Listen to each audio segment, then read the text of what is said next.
ગીતા में લખ્યું છે કે જ્યારે સત્ય અને અસત્યની લડાઈ થાય ત્યારે સત્ય એકલો જ ઊભો હોય અને અસત્યનું આખી ફોજ ઊભી હોય, પણ એ જે લાંબી ફોજ હશે ને એ સત્યને ઉપર કોઈ વિજય પ્રાપ્ત નહીં કરી શકે, કારણ અસત્યના પાછળ મૂર્ખાઓનો ટોળો હોય અને પરંતુ સત્યની જ વિજય થાય.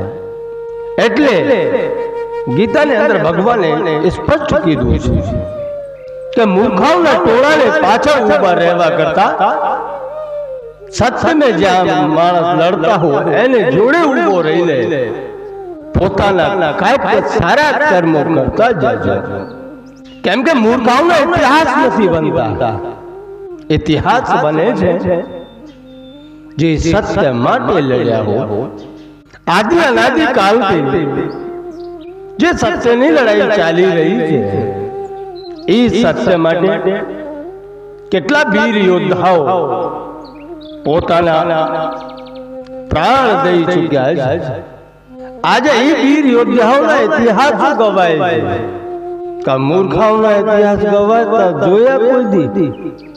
કેમ કે મૂર્ખાઓના ઇતિહાસ હોય જ નહીં. આ લોકો તો સત્યને પાછળ દોડ્યા જાય છે, સત્યને મૂકી દીધા છે.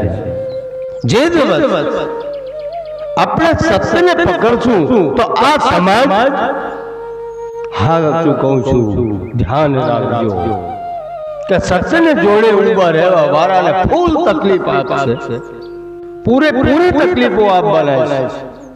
પણ જે સત્ય પ્રત્યે ડગે નહીં ને ઇતિહાસ એના જ રચાશે.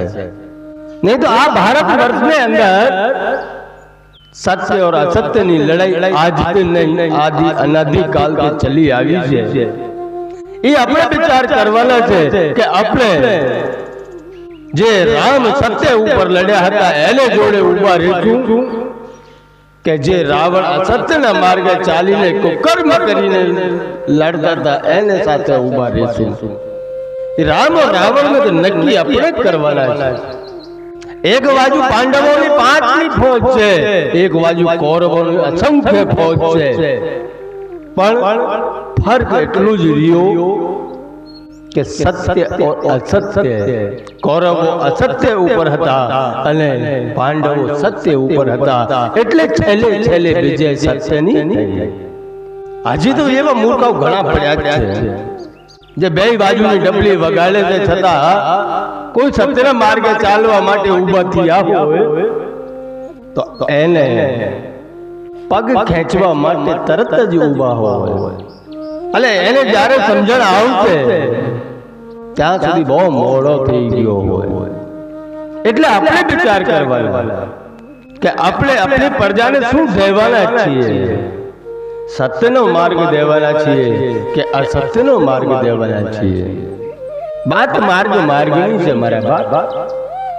આપણે જે આપી દઈએ તે, અને આ ધરા ઉપર તો અમર તો કોણ છે મારા બાપ?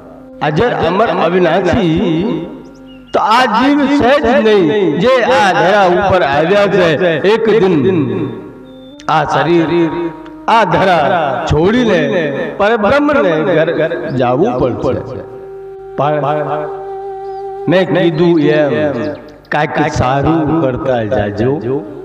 અરે તમારા છોકરાઓ ગર્વથી કહી શકે કે મારા પૂર્વજો સત્યને જોડે ઊભા હતા, એવો કાંઈક કરતા જાજો. નહીં તો કાલે તમારા છોકરાઓ પણ તમને યાદ નહીં કરે. કેમ કે જેવો બીજ રોપશો એવો જ એમ તે ઝાડ और फल प्राप्त થવાના છે.